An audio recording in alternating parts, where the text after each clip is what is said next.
Virginians recognize the current state of where we are, want to preserve that bipartisan commission into the future, but want to take this responsive step at the moment.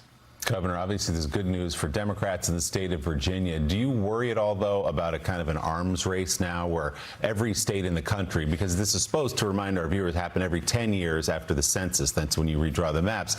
Do you worry that states, districts all over the country now will just go tit for tat trying to do this, not every 10 years, but whenever they feel the need?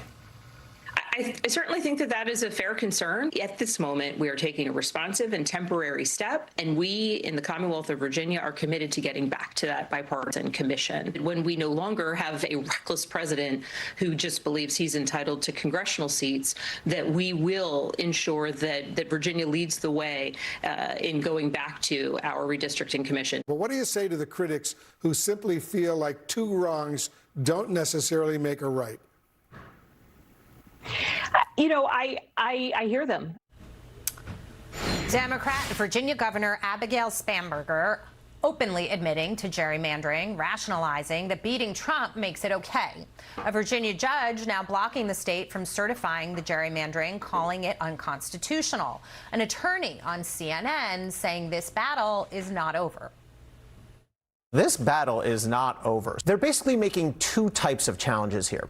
One is substantive. So they're arguing that the way the question was phrased on the ballot was unfair, was misleading. And there is some legitimacy to that. I mean, the question asks, do you want to, quote, restore fairness to the process? Who's going to realistically vote no on that? The second category is the procedural challenges. And that's where I think the challengers have some real heft behind their arguments. For example, one of the laws says if you're going to do this, the Virginia General Assembly has to pass a law, and then voting, the referendum, can't start for 90 days after the law is passed. Here, we're not even 90 days out now, and the voting's done. So I don't know how Virginia's going to defend that. There's another procedural quirk, I guess, that says the way you have to do this is the Virginia General Assembly has to pass a law, then you need to have an intervening election, then a second General Assembly needs to pass the law again. There's some procedural nuance here that I think is going to be a real problem for people defending this outcome, and I think it's going to give the Republicans a chance to actually get it knocked down on the legal challenges.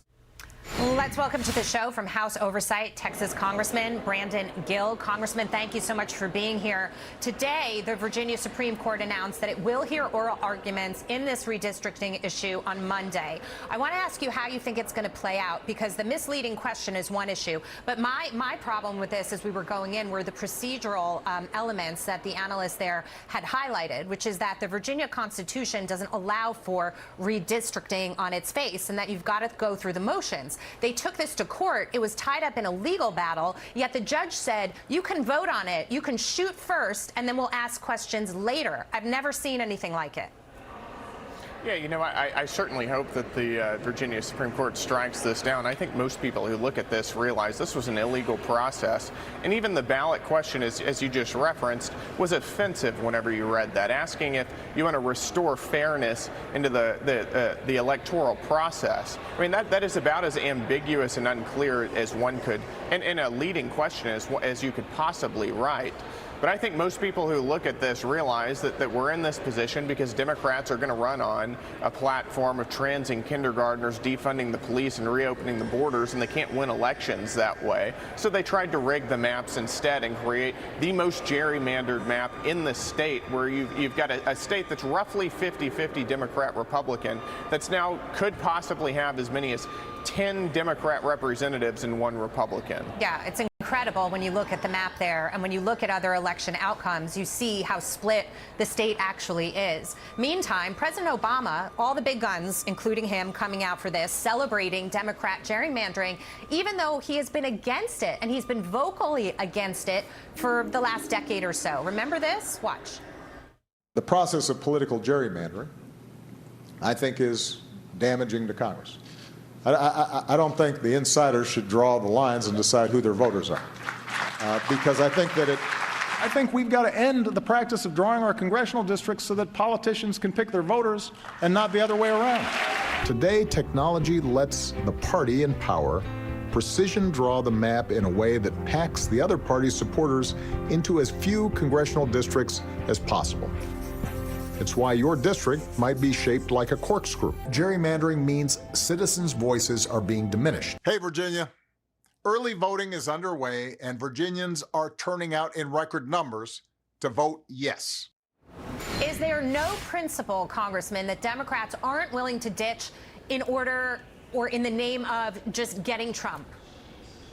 No, there's not. Simply put, I mean, the Democrat Party operates under a mantra operationally of Machiavellian ruthlessness, and we're seeing another example of that today. I mean, under these new maps, you're going to have 5 different districts who go right up to the Washington, D.C. area, which is where a lot of that population sits, specifically so that they can be represented by Democrats. So you're going to have large portions of rural Virginia, conservative areas that are represented by Democrats. In other words, they're not going to have representation at all in Washington. And I think most people look at that and recognize that isn't fair. And it is, frankly, it's disgusting. Yeah. You know, we ought to have a political system, and I think most people would agree, where people are represented by people who share their values. And that's not going to happen in Virginia with these new maps. Congressman Brandon Gill, thank you so much for being with us tonight. We really appreciate it.